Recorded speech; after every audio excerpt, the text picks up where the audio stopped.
El doctor Gonzalo Alegría tiene la pantalla cuando lo estime. Buenas noches. Muchas gracias. Voy a compartirles unas diapositivas sobre la marcha, dado que tenemos un tiempo relativamente corto para lo que yo quiero exponer. ¿Qué les quiero exponer? En primer lugar, el enfoque que voy a dar al tema del protocolo y la etiqueta es un enfoque sociológico, económico y no ceremonialista. Así que en ese sentido tal vez voy a hacer un poquito contrasistema dentro de esta conferencia. Pero creo que el aporte es interesante. ¿Por qué? Porque las ciencias sociales debemos estudiar de forma sistematizada los fenómenos de cómo hay una cultura de grupo, cómo nos desenvolvemos en las tareas socioeconómicas, y en ese sentido llama la atención la ausencia de una metodología en ciencias sociales para un estudio más riguroso de lo que es las normas de protocolo y de etiqueta. Si observamos, ya desde el comienzo la fenomenología del protocolo y la etiqueta están relacionadas con las jerarquías. Desde lo más primitivo del orden social siempre ha habido jerarquía, y el protocolo como forma de ceremonial oficial más la etiqueta como forma de relaciones interpersonales dentro de grupos menos jerarquizados combina normas y poder. De forma que según las sociedades evolucionan, a mayor complejidad del tejido socioeconómico, más estructurado está, más reglado, más normativa habrá sobre lo que es el protocolo y la etiqueta. A más cultura de grupo, más desarrollo de una mutua conveniencia en libertad, como dice Max Weber, pero al mismo tiempo esa libertad tiene que tener límites, tiene que estar reglada dentro de ese juego jerárquico, que puede ser hasta la forma en que te diriges a tu padre. Por ejemplo, en Castilla, aún hoy, en España, se le dice mucho padre y madre, mientras que en Latinoamérica sonaría muy feo. Quieren algo más cordial y suelen decir papi o mami. Pues estas cosas que son casi normas de etiqueta, como veremos en las relaciones internas de las familias, por un lado, o de los grupos, ya dentro de los colegios profesionales, etcétera, han tenido libros y textos que han demostrado la evolución de esos protocolos oficiales en las organizaciones jerárquicas debidamente institucionalizadas, y también como libros y textos para la etiqueta en general dentro de grupos más flexibles, menos jerárquicos. La división del trabajo social, la famosa obra que empezó la sociología académica como Emile Durkheim, nos facilita esa comprensión de que mientras más dividimos el proceso productivo, más nos especializamos y por lo tanto más específico debe ser y más normado el rol productivo y el rol socioeconómico de cada cual. La misma teoría, ya desde el punto empresarial, la tiene Porter con la idea de la chain value, la cadena de valor, y en general todos los grupos tienen que tener una cultura de grupo para que funcionen de forma operativa. Así, los orígenes del protocolo viene de protocolum, del griego protos, primero, y colon, que es pegado o anexo a un escrito. Normalmente cuando se iba a firmar un acuerdo, un convenio, se hacía un ceremonial oficial y ahí venía el protocolo, que es el texto de cómo se iba a organizar la ceremonia, y venía antes que el propio texto del acuerdo, pero venía unido al acuerdo. Entonces es bellísimo el origen, que se remonta a 3000 a.C., cuando el faraón era considerado, además de un jerarca, pues un dios. Entonces, desde esos tiempos ya tenemos protocolos, quiere decir, los primeros escritos que nos dicen qué ceremonial debe hacerse para firmar esos convenios, esos acuerdos. El que más cercano tenemos es el que aparece en pantalla, el que está actualmente en el Museo de Estambul, y es el protocolo de la batalla de Kadesh, cuando en 1259 Ramsés I firmó la paz con Hattusil III, rey de los hititas. Entonces, desde entonces, ahí está el Museo Arqueológico de Estambul, tenemos una evolución que va, como pueden observar, desde las primeras definiciones egipcias de los rituales mágicos religiosos que tenían que preceder a los acuerdos y convenciones, con el Código de Hammurabi, por ejemplo, que ya nos sorprende porque ya en 1750 a.C. nos propone normas de etiqueta. Quiere decir, ya baja al llano y empieza a normativizar el comportamiento entre ciudadanos y esclavos, etcétera, etcétera. Ya es algo más social, menos institucional. En 1259, el Tratado de Cádiz, ya habíamos mencionado, crea ese protocolo que hemos visto.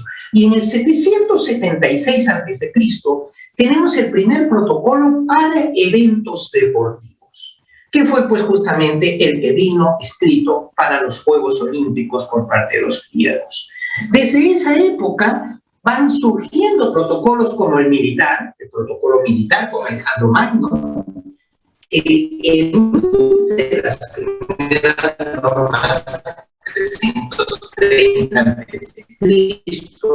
El 315 a.C. sale el protocolo canónico, que, como bien acaban de comentar de la conferencia anterior, aún queda mucho de ello en las ceremonias incluso oficiales en Perú. Bueno, pues esto fue el famoso Constitutum Constantini, porque lo hizo por edicto el emperador Constantino del 315 a.C. Finalmente, haciendo esta historia antigua y medieval, podemos decir que ya entrada a la Edad Media en el 400, cuando se está hundiendo el Imperio Romano, teníamos las cofradías profesionales, los colegios de profesionales y sobre todo pues, los gremios. Por ejemplo, ¿se acuerdan los paños que eran regidos por un gremio en Brujas, en Bélgica, y te colgaban de una torre cuando hacías el paño mal, etcétera, ¿no? Pues todos estos colegium vienen juntos por la ley, ese es el término latino. Quiere decir, se unían con una norma, y esa norma, cómo no, incluía un protocolo de tu comportamiento deontológico.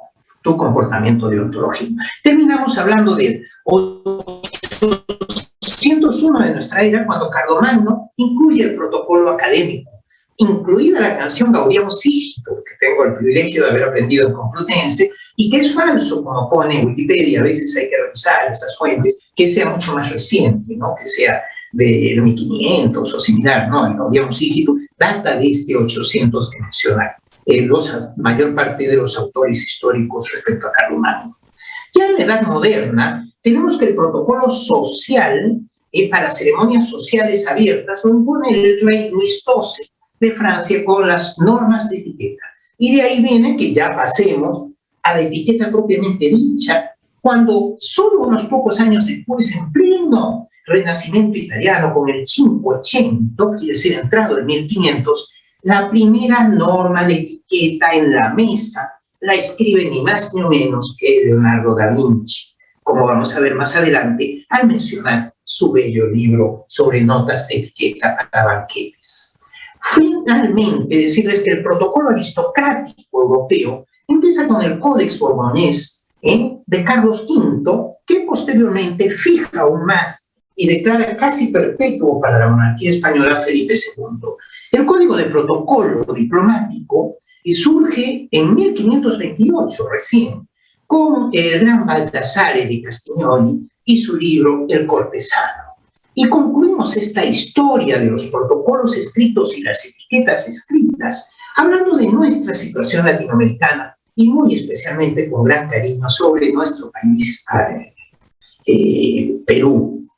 Tenemos al virrey Diego Fernández de Córdoba, que bien entrado el virreinato en 1625, saca la relación de los estilos y tratamientos del virreinato del Perú, que es el primer tratado realmente consolidado de protocolo en nuestro país. Finalmente, también decirles que en 1680 Carlos I de España recopila en las leyes de Indias los protocolos que se debían aplicar a los distintos eventos y actos. Cosa llamativa, porque homologó los protocolos para todas las colonias de habla hispana.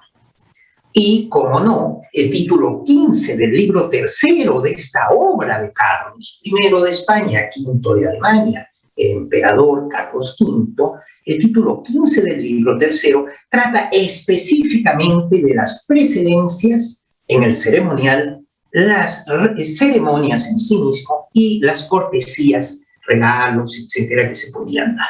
concluimos la historia hablando de que en Hispanoamérica, ya entrado el siglo XIX, a mediados, Manuel Antonio Carreño nos escribió un manual de urbanidad y buenas maneras que ha sido objeto de múltiples comentarios y estudios, pero nunca desde un punto de vista de ciencias sociales. ¿Qué podemos decir entonces al respecto? Las normas de banquetes, aquí tienen por ejemplo el libro Notas de cocina de Leonardo da Vinci, fue escrito entre los años 1481 y 1500, cuando él era el jefe de ceremonial y banquetes en la corte de Ludovico Sforza.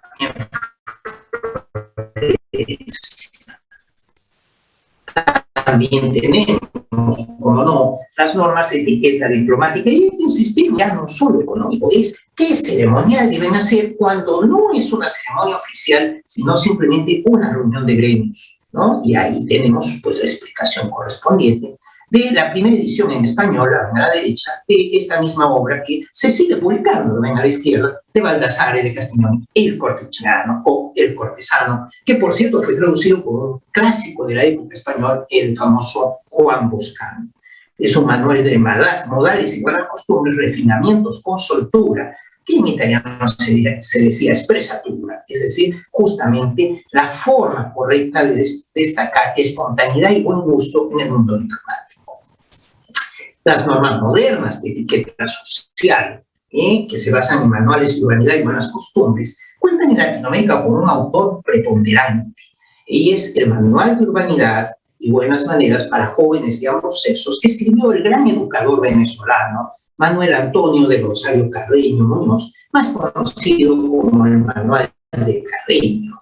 Eso ha sido algo que quedó en Latinoamérica plasmado. En el caso de España, hubo muchas críticas respecto al protocolo, que no era tal, era realmente una etiqueta para los duelos entre caballeros. Esos lances entre caballeros que, entrado el siglo XIX, estaban totalmente prohibidos, y no obstante había tratados como este del Marqués de Cabiñana, que era la Biblia de los duelos para que los caballeros se pudieran matar por temas de honor, a primera sangre, solo herida, o a muerte, como si estuvieran en un duelo medieval.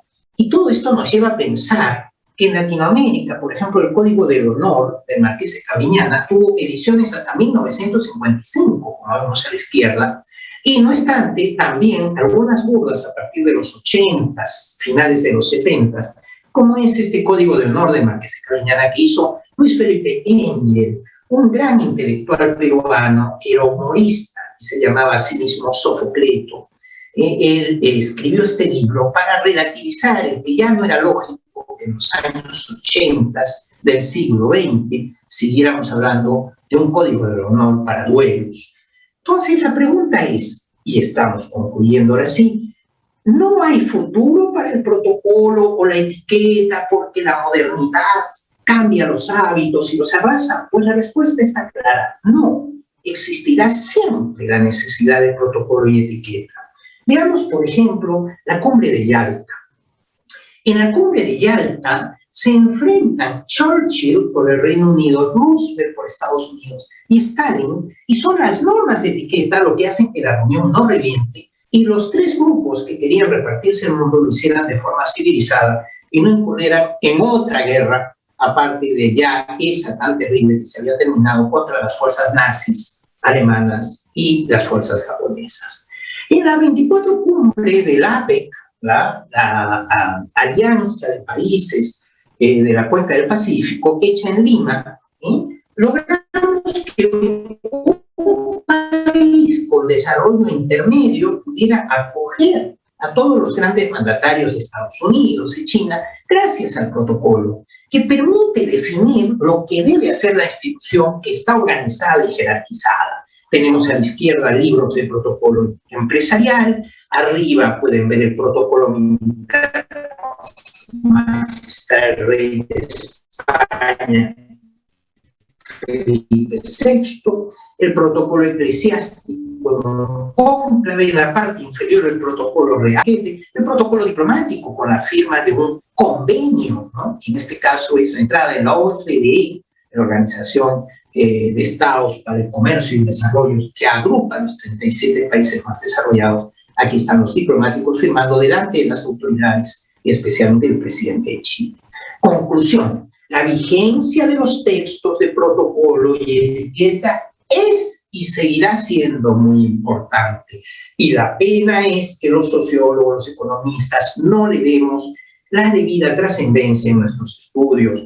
Por ejemplo, ven aquí la Convención de Viena y su protocolo para las disputas, el protocolo de la Casa Blanca, las maneras multiculturales del protocolo, o la etiqueta de negocios, con fechas tan recientes como 1997, 2010, 2015, 2019. La vigencia, por tanto, del protocolo y de la etiqueta nos llevan a plantearnos que debería haber una rama dentro de la antropología, de la sociología, de la psicología social, etcétera, incluso de la economía empresarial, que estudiara el protocolo y la etiqueta.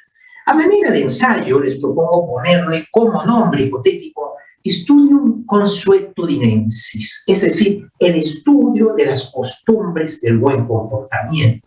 Dicho estudio analizaría la funcionalidad, la utilidad de las formas de protocolo y etiqueta desde un punto de vista empírico, práctico, socioeconómico. Por lo tanto, este estudio trata de la normativa y actividades aplicadas al respeto integral entre personas que tienen en cuenta la identidad cultural y socioeconómica de los individuos, garantizando la fluida y cortés relación entre ellos, es decir, ese saber ser. Yo soy un individuo que ocupa una jerarquía y ese saber estar, que es como nos decía en el cortesano, la etiqueta diplomática, esa finura en el trato, ¿no? Que no manca fineza, que no falte la delicadeza, sino que fluya como parte de la simpatía entre personas. Lo mismo podríamos decir que este Studium Consuetudinensis debería estudiar los estándares aplicables a la conducta en participantes en reuniones, eventos o encuentros, sean de carácter oficial y público o sean de carácter oficial privado a nivel de empresas, etc. Los comportamientos estandarizados basados tanto en legislación, ¿se acuerdan que hablamos de Carlos I y su ley de Indias que incluía el protocolo y la etiqueta, como la normatividad propiamente dicha, ¿no? Por ejemplo, los códigos de etiqueta de los colegios profesionales, que aún están vigentes, los usos, las costumbres, las tradiciones de los pueblos, son muy importantes a la hora de aglutinar al colectivo y darle un sentido de cultura de grupo. Por lo tanto, proponemos, como otra hipótesis de trabajo, el que la antropología puede aplicar una metodología de observación participante, en la cual podríamos ver, sea a través de las distintas etnias o sea a través de la antropología urbana para sociedades muy modernas, cuál es la función de sus distintas formas de ritual, protocolos, etiquetas, etc. La psicología social debería aplicar test de comportamiento, test de carácter, la kinésica, es decir, el estudio del lenguaje corporal, etcétera, etcétera. Y finalmente, la sociología, la economía y las ciencias de la administración deberían aplicar técnicas mixtas, tanto cualitativas como cuantitativas, ya sea encuestas, sondeos de opinión, paneles de expertos, entrevistas en profundidad, etc. Con esto, quedamos en que este Studium Consuetudinensis en la era de la singularidad ha sido sustituido por normas tal vez más flexibles, pero nunca ausentes. Es decir, la guerra total ya prácticamente sería atómica y como sería caótica, una destrucción masiva, ha sido sustituida por guerras de baja intensidad en terceros países. Eso ha llevado pues, a que cosas como la pandemia actualmente, COVID-19, ha destruido también la intensidad de las relaciones interpersonales, de la actividad socioeconómica, forzándonos a virtualizar el comercio, mantener distancias entre las personas, favorecer el intercambio de mercancías sin casi presencia humana, la logística y los servicios. Entonces, en una sociedad semipresencial, donde hasta las clases universitarias y escolares van a ser más bien semipresenciales, pareciera que ya no va a haber ese contacto entre personas que permita la vigencia de la etiqueta y el protocolo. Pero Yo, por mi parte, parto de una hipótesis totalmente contraria.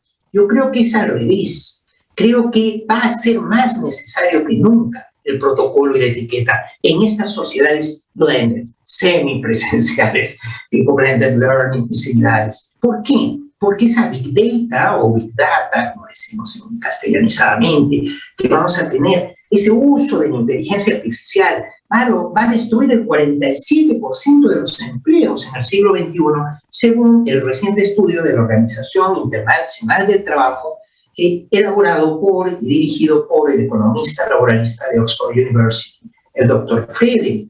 Tenemos clarísimo, porque nos da incluso listados de qué empleos se van a perder y cuáles se van a mantener en mayor medida, que la robótica, la inteligencia artificial van a ayudar a, entre comillas, deshumanizar las relaciones socioeconómicas y especialmente las productivas. En ese contexto, como dice Joseph Stiglitz recientemente en un congreso internacional y en muchas de sus obras, se va a hacer más necesario que nunca el protocolo y la etiqueta para mantener viva el conocimiento de cómo socializar y cómo relacionarnos de forma eficaz y amable o friendly en esta sociedad informática, robótica, de la economía de la singularidad que nos aguarda. Muchas gracias a todos por su atención.